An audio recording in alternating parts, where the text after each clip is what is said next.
नमस्कार, मैं डॉक्टर कपिल कुमार कुशवाहा आप सभी का हमारे YouTube चैनल हिंदी फॉरस में स्वागत करता हूँ। प्रीवियस लेक्चर में हमने बात की थी डिफरेंट टाइप ऑफ रेक्टिफायर्स, अलग अलग प्रकार के रेक्टिफायर जिनमें हमने पढ़े हैं half wave rectifier, full wave rectifier. Half wave single, एक हाफ वेव उसका average output voltage, load current as well as PIV peak inverse voltage.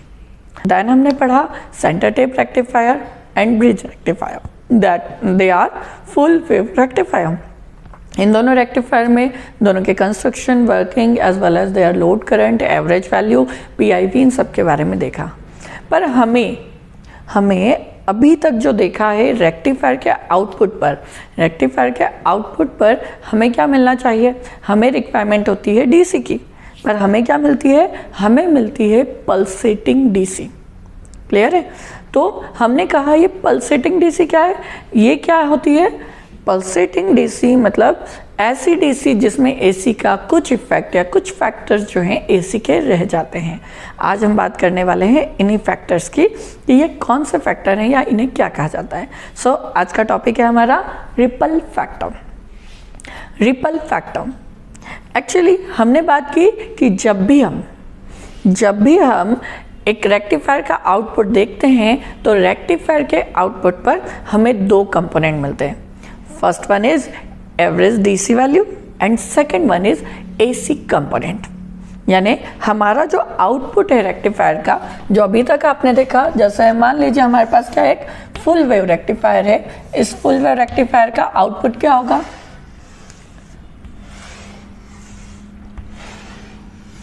That is a full wave rectifier output. So इस output में ये जो pulse form है, हमें requirement क्या है? DC की, पर ये पल्स फॉर्म जो है ये क्या इससे क्या हो जाता है? ये output that is a pulsating DC। इस पल्सेटिंग DC में यानी इस आउटपुट में यानी रेक्टिफायर का जो आउटपुट है it is a combination of AC component plus DC component. मतलब इसमें क्या है? AC कंपोनेंट भी अवेलेबल है और DC कंपोनेंट भी अवेलेबल है। ये जो AC कंपोनेंट होते हैं, ये AC कंपोनेंट इसके पल्सेशन का कारण होती है। मतलब अगर ये AC कंपोनेंट यहाँ से रिमूव कर दिए जाए तो हमें सिर्फ और सिर्फ क्या मिलेगी? DC। पर यहाँ पर ये जो पल्स फॉर्म मिल रही है वो किसके कारण मिल रही है? इन AC कंपोनेंट के कारण। अब ये जो AC कंपोनेंट है, इन्हीं AC कंपोनेंट को क्या कहा जाता है? रिपल्स। मतलब रेक्टिफायर के आउटपुट पर जिन कारणों से या जिन कारकों से पल्सेशन क्रिएट होती है या पल्सेशन फॉर्म होती है उसे हम क्या कहते हैं? रिपल्स। ये कौन से कंपोनेंट होते हैं? ये उस रेक्टिफायर के आउटपुट पर AC कंपोनेंट होते हैं जो कि इनपुट से आते हैं। इससे ये रिपल्स जो है, रिपल्स क्या होती हैं? ये अनडिजायर्ड होती है। मतलब हमें रिक्वायरमेंट नहीं है पर फिर भी क्या है? आ गई है। सो ये जो रिपल्स है ये अनडिजायर्ड होने के कारण हमारे आउटपुट को क्या करती है? अफेक्ट करती है।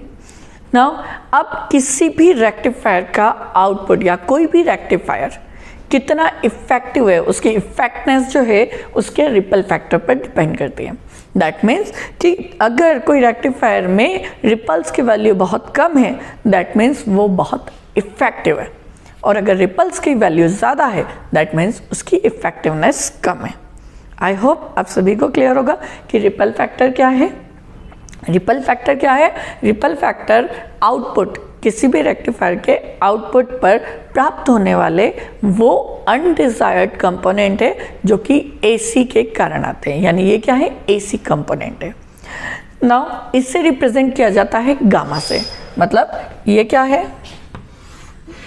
इसे हम किससे रिप्रेजेंट करते हैं? गामा से। और गामा इज इक्वल टू क्या होता है? Gamma is equal to RMS value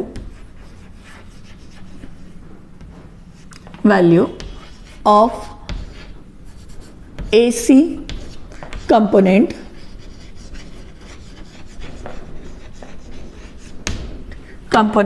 कहाँ पर? RMS value of AC component at output voltage और करंट। क्लियर है? यानी हम कहाँ पे किसकी बात कर रहे हैं? इस आउटपुट वोल्टेज या करंट की। सो इट आउटपुट वोल्टेज और करंट। क्लियर है? इट इज और, ठीक है, वरना आप इसे रेजिस्टेंस ना समझे। Upon what?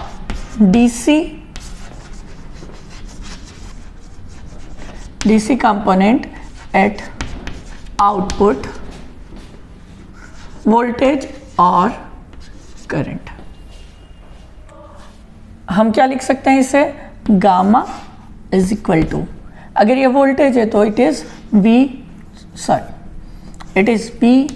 Are M S output, then DC component क्या होता है? That is V D C.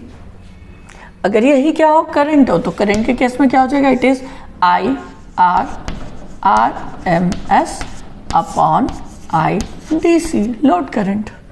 Clear है? So V R R M S क्या है?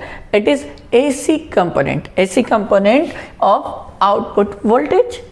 VDC क्या है? दैट इज DC कंपोनेंट और average DC value at output of any rectifier. IRRMS क्या है? IRRMS जो है that is AC component at output of load current of rectifier, and IDC it is load current और average DC value of load current at output of any rectifier. Clear? So हम इसकी value find कर सकते हैं। यहाँ पर हम इस वैल्यू को फाइंड कर सकते हैं। हमें पता है कि IRMS value IRMS is equal to क्या होगा? किसी भी रेक्टिफायर के आउटपुट पर RMS वैल्यू होगी, इट इज IDC का स्क्वायर प्लस IRRMS का स्क्वायर। क्लियर है? दैट मीन्स कि IRMS हम नॉर्मल इस वैल्यू की RMS वैल्यू फाइंड करें, तो यहाँ पर हमने कहा आउटपुट पर हमें क्या मिल रहा है? AC और DC दोनों मिल रहा है, तो DC का स्क्वायर प्लस AC का स्क्वायर, उसकी root mean square value find की। तो जब root mean square value find करेंगे तो IDC स्क्वायर प्लस IRRMS, ये क्या है? AC कंपोनेंट है इस DC के, सो इट इज IRRMS का होल स्क्वायर का रूट। नाउ इसमें हमें पता है इस वैल्यू पर या इस पूरी इक्वेशन को IDC से डिवाइड करने पर, तो इस इक्वेशन को IDC से डिवाइड कर दें तो क्या होगा? IDC is equal two upon IDC। ये जो IDC है इसे हम इस रूट के इनसाइड ले जा सकते हैं। जैसे ही हम इसे रूट के इनसाइड ले जाते हैं तो क्या आएगा? Under root. IDC अंदर जाएगा तो क्या हो जाएगा? स्क्वायर बन जाएगा, तो IDC अपॉन IDC का होल स्क्वायर प्लस IRRMS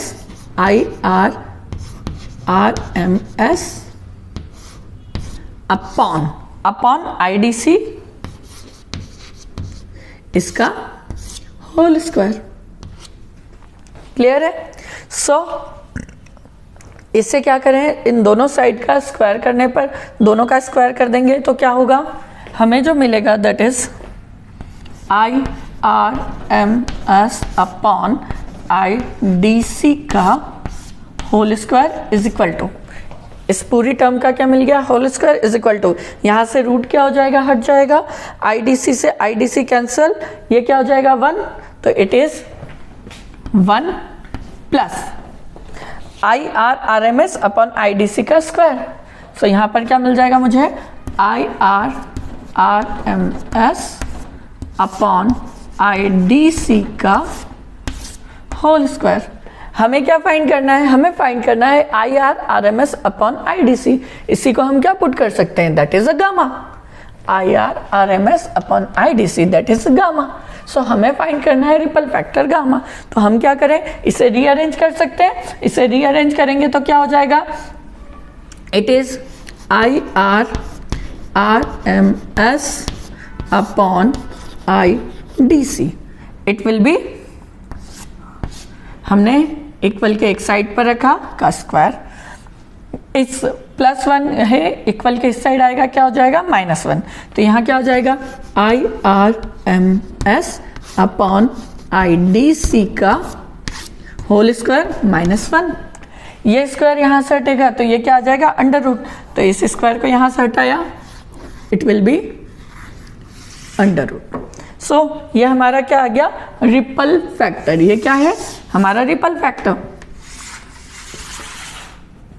इस IRMS अपॉन IDC को हम क्या पुट कर सकते हैं गामा। तो क्या हो जाएगा ripple factor gamma is equal to √√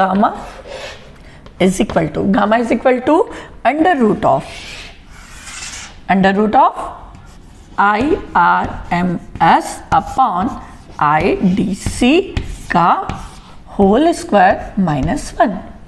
ये क्या आ गया हमारा रिपल फैक्टर। यानी किसी भी रेक्टिफायर का रिपल फैक्टर हम यहां से क्या कर सकते हैं कैलकुलेट कर सकते हैं। नाउ अब हम बात करते हैं individual means half wave rectifier की और फुल वेव रेक्टिफायर की। हाफ वेव रेक्टिफायर का रिपल फैक्टर कितना होता है। नाउ अब किसी भी रेक्टिफायर का रिपल फैक्टर फाइंड करने के लिए हमें दो चीज़ें पता होनी चाहिए। एक उसकी average DC value of load current और वोल्टेज और उसकी आरएमएस वैल्यू। क्लियर है। सो हमें पता है आईडीसी, हाफ वेव के केस में आईडीसी क्या होता है IDC is equal to I M upon pi. और आईआरएमएस जो होता है हाफ वेव के केस में ये क्या है हाफ वेव रेक्टिफायर। ये क्या है हाफ वेव रेक्टिफायर की वैल्यूज।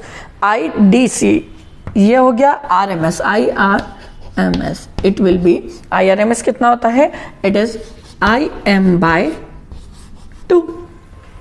अब ये IM/2 कैसे आता है तो आपको सिंपल सा आरएमएस वैल्यू का फॉर्मूला पता होगा that is IRMS is equal to IRMS is equal to क्या होता है that is √ of that particular signal. तो यहाँ पर आरएमएस वैल्यू फाइंड करने के लिए हम क्या करेंगे हम हमारे सिग्नल का हमें पता है कि एवरेज वैल्यू जब हम इसकी वैल्यू फाइंड करते हैं वो किससे होगी अपॉन यानी इंटीग्रेशन ऑफ एवरेज वैल्यू के लिए 0 to 2 पाई। 2 पाई क्यों लिया क्योंकि हम हाफ वेव की बात कर रहे हैं। 2 पाई देन IL या हमारा जो भी करंट है I² थीटा। क्लियर है। नाउ अपॉन बेस कितना होता है इसमें 2 pi so it is 2 pi. Clear है। नाउ इसे सॉल्व करेंगे तो हमें पता है I कितना होता है I इज इक्वल टू हम क्या पुट कर सकते हैं I इज इक्वल टू हमारा इनपुट सिग्नल क्या होता है इनपुट सिग्नल होता है IM sin थीटा। इस वैल्यू को वहां पुट करें तो क्या हो जाएगा IRMS इज इक्वल टू क्या हो जाएगा दैट इज √ ऑफ 1/2 पाई। ठीक है। Integration 0 to 2 pi. Clear. 0 to 2 pi. 0 to 2 pi क्या है I की वैल्यू है that is IM sin theta. So यहां पर I का स्क्वायर है तो यहां I क्या हो जाएगा IM का square sine square theta d theta. Clear है। नाउ IM स्क्वायर कांस्टेंट वो बाहर आ सकता है तो IRMS इज इक्वल टू क्या हो जाएगा IM upon 2 pi then 0 to 2 pi. Sine को हम क्या लिख सकते हैं साइन का स्क्वायर। इसके लिए फॉर्मूला जो है that is sine square theta को हम पुट कर सकते हैं 1 - cos 2 theta upon 2d theta. 2 constant है बाहर आ जाएगा so it will B √ of IM square it is square. ठीक है। अपॉन 4 पाई। इसका इंटीग्रेशन 1 का इंटीग्रेशन होगा तो कितना हो जाएगा it will be theta minus cos क्या किया तो इट इज साइन 2 थीटा और थीटा का करेंगे तो it is 2। Now 0 to 2 pi. Now we know that, what we know that, हमें पता है कि जब हम एक हाफ वेव रेक्टिफायर की बात करते हैं तो हाफ वेव रेक्टिफायर का आउटपुट क्या होता है, हमें जो आउटपुट मिलता है वो आउटपुट होता है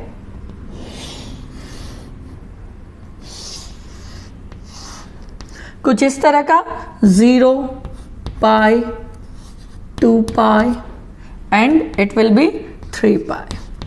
सो 0 से पाई के लिए हमें क्या मिलेगा, आउटपुट मिलेगा, और 2 पाई से 3 पाई के लिए हमें आउटपुट मिलेगा। बट पाई से 2 पाई के लिए हमें आउटपुट मिलता है क्या, नहीं, उसकी वैल्यू क्या होती है 0। दैट मीन्स कि अब 0 से 2 पाई, ठीक है, 0 से 2 पाई के लिए तो हमें आउटपुट मिल नहीं रहा, हमें आउटपुट कहाँ से कहाँ तक मिलता है, 0 से सिर्फ पाई के लिए। तो हमारा जो ये इंटीग्रेशन है ये सब कहाँ से कहाँ तक हो जाएगा, ओनली 0 से पाई के लिए। तो यहाँ पर क्या हो जाएगा, it is 0 to pi, it is 0 to pi. Now यहाँ पर भी इट इज 0 to पाई, मतलब सिर्फ हमें कहाँ तक के लिए मिलेगा आउटपुट, 0 से पाई के लिए। Now is equal to RMS value के लिए हमें फिर इसे सॉल्व करें तो हमें पता है what we know that IM square upon 4 pi. Now limit put करें तो थीटा पर जब हम वैल्यू पुट करेंगे upper limit that is pi, minus sine pi की वैल्यू क्या हो जाएगी, इट इज 0। नाउ फॉर्मूले का माइनस, माइनस थीटा की वैल्यू जब लोअर लिमिट पुट करेंगे तो it is 0, minus minus plus. Now sine to theta की वैल्यू जो पुट करेंगे दैट इज 0, तो अगेन इट इज 0। क्लियर है। सो इस सिचुएशन में हमारे पास क्या आएगा, पाई, तो इस पाई से ये pi cancel. So IRMS is equal to I square क्या है, ये IM का स्क्वायर है, ये रूट के बाहर आ जाएगा, 4 क्या है, 2 का स्क्वायर है, सो ये रूट के बाहर आके क्या हो जाएगा 2, सो इट इज IM by 2। तो half wave rectifier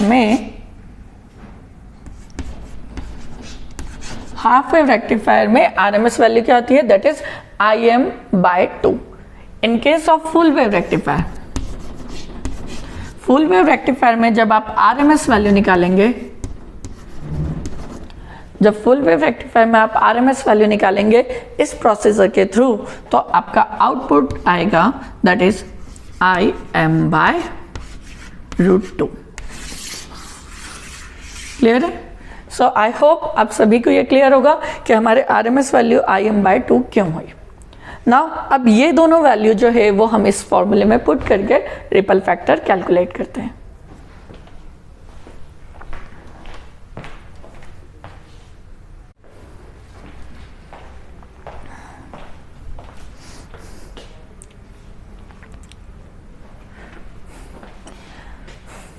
now so gamma is equal to, इस फॉर्मूले में हम ये दोनों वैल्यू पुट करते हैं तो गामा क्या हो जाएगा, gamma is equal to half wave rectifier के केस में ripple factor gamma is equal to क्या होगा, अंडर रूट ऑफ IRMS कितना है, IRMS is IM by 2, so we will put here IM by 2 upon IDC क्या है, that is IM by pi का whole square, इसका whole square -1। Clear है। Now IM से IM cancel, so remaining is 2। It is upon के upon में तो ये ऊपर चला जाएगा, इट इज पाई बाय 2 का whole square -1।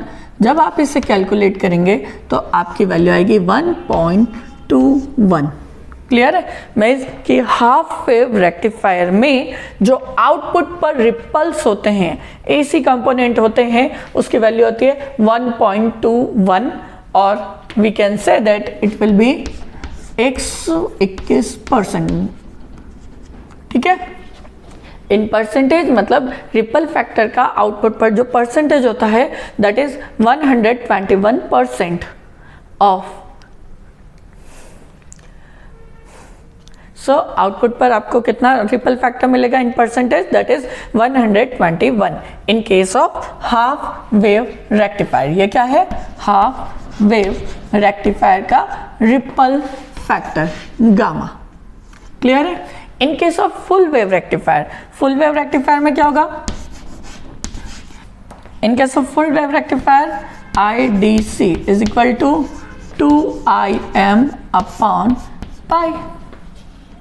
Now IRMS, it is what? It is Im upon √2.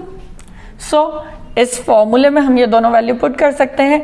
तो फुल वेव रेक्टिफायर में गामा इज इक्वल टू क्या हो जाएगा? Gamma is equal to under root of IRMS कितना है? Im by √2. तो Im upon √2 का √2 अपॉन IDC कितना है? 2Im बाय पाई. तो it is 2Im by pi का होल स्क्वायर माइनस 1. Im से Im कैंसल, इसे सॉल्व किया, सॉल्व करेंगे तो गामा इज इक्वल टू क्या हो जाएगा? So gamma is equal to क्या हो जाएगा? Gamma is equal to it is pi upper side जाएगा, पाई अपॉन 2 अंडर √2 का स्क्वायर माइनस 1. सो आप इसे जब सॉल्व करेंगे तो गामा इज इक्वल टू होगा, gamma is equal to 0.482. Means full wave rectifier में AC कंपोनेंट और रिपल जो होती हैं दैट इज 0.482 होती है. In percentage it will be, percentage में इसकी वैल्यू कितनी हो जाएगी? 48.2%. क्लियर है?